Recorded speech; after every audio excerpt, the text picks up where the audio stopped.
Concept of profit and loss percent. Percent कहते हैं out of 100 को, जबकि प्रॉफिट उस अमाउंट को कहा जाता है जो कॉस्ट प्राइस से ज़्यादा महंगी चीज़ बेचने पर हासिल होता है, जबकि लॉस उस टाइम होता है जब हम कॉस्ट प्राइस से कम कीमत पे किसी चीज़ को बेचते हैं।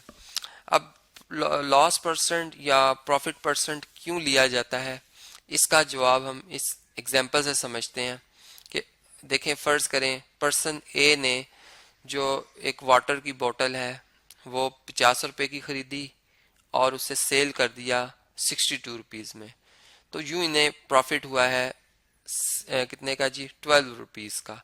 जबकि पर्सन बी ने जो बॉटल खरीदी थी वाटर की वो 60 रुपीज़ की थी, सेल किया है 72 रुपीज़ में, इन्हें भी प्रॉफिट 12 रुपीज़ का हुआ है। तो क्या अब इन दोनों का प्रॉफिट एक जैसा है?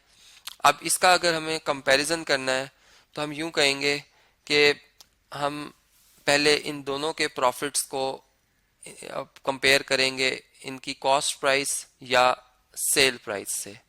तब दो तरीकों से हम प्रॉफिट को कंपेयर कर सकते हैं, ठीक है।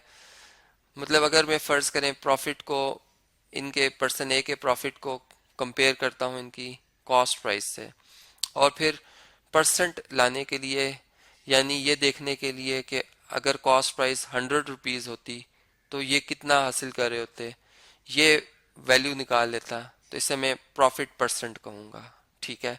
और फिर यही जो कैलकुलेशन है मैं बी परसेंट की भी करूँगा, और फिर इन दोनों को आपस में जब कंपेयर करूँगा तो फिर मुझे बेहतर पता चल जाएगा कि किसका बिजनेस ज़्यादा अच्छा है। तो चले हम ऐसा करते हैं कि ₹12 को हम डिवाइड कर लेते हैं ₹50 से, और परसेंट लाने के लिए हम इसे 100 से मल्टीप्लाई भी कर लेते हैं और 100 से डिवाइड भी। अब आउट ऑफ 100 को, जैसे कि मैंने बताया, परसेंट कहा जाता है, हम यहाँ पे परसेंट का सिंबल लगा देंगे, तो यूं हमारे पास ये प्रॉफिट परसेंटेज आ जाएगी, जो कि अगर आप देखें तो 50 1 टाइम 50, 52 टाइम 100 होता है, और 2 को 12 से अगर मल्टीप्लाई किया जाए तो ये 24 आ जाएगा आंसर। यानी ये पर्सन ए जो है हर 100 रुपए की कॉस्ट प्राइस पे 24 रुपए इजाफी हासिल कर रहे हैं।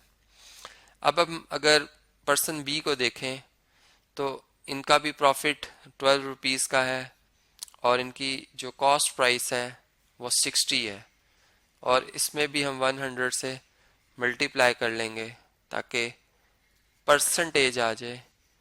तो इनकी जो प्रॉफिट परसेंट आ रही है, परसेंटेज आ रही है, वो हम देख लेते हैं जी। यहाँ से देखें 6 के टेबल से 6 2 टाइम 12 होता है, और 2 10 से मल्टीप्लाई होके 20% आ गया है। या मैं कह सकता हूँ कि हर 100 रुपये पे ये 20 रुपये मुनाफा हासिल कर रहे हैं, जो कि पर्सन ए से कम है। इसलिए पर्सन ए का बिजनेस ज़्यादा अच्छा है, या प्रॉफिट परसेंटेज ज़्यादा बेहतर है, मैं ये कह सकता हूँ। तो देखिए परसेंटेज लेने से कैसे एकदम हम ये कैलकुलेशन जो है बता, या ये एक मतलब स्टेटमेंट बता सकते हैं कि किसका बिजनेस ज़्यादा बेहतर है। इसी तरह हम प्रॉफिट परसेंट जो है वो सेल प्राइस से भी ले सकते हैं, ठीक है। अगर मैं यहाँ पर सेल प्राइस से डिवाइड कर देता बजाय के कॉस्ट प्राइस से डिवाइड करने के, तो मेरे पास ये प्रॉफिट परसेंटेज आ जाती in term of sale price, जो इस पर्सन की है 62 रुपीज़, ठीक है। इसे हम कैलकुलेट कर लेते हैं, ज़रा क्या आंसर आता देखें इसे। 12 को अगर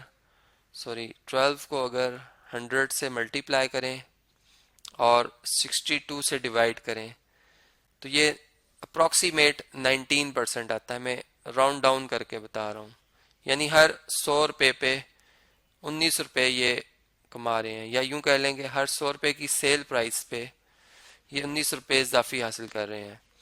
जबकि इन पर्सन का, जो पर्सन बी, अगर इनका देखा जाए प्रॉफिट परसेंटेज, तो 12 जो रुपीज़ हैं इसको हम रुपीज़, इनकी जो सेल प्राइस है 72 से डिवाइड करेंगे और 100 से मल्टीप्लाई कर लेंगे, तो ये भी हमारे पास प्रॉफिट परसेंटेज आ जाएगी in term of sale price.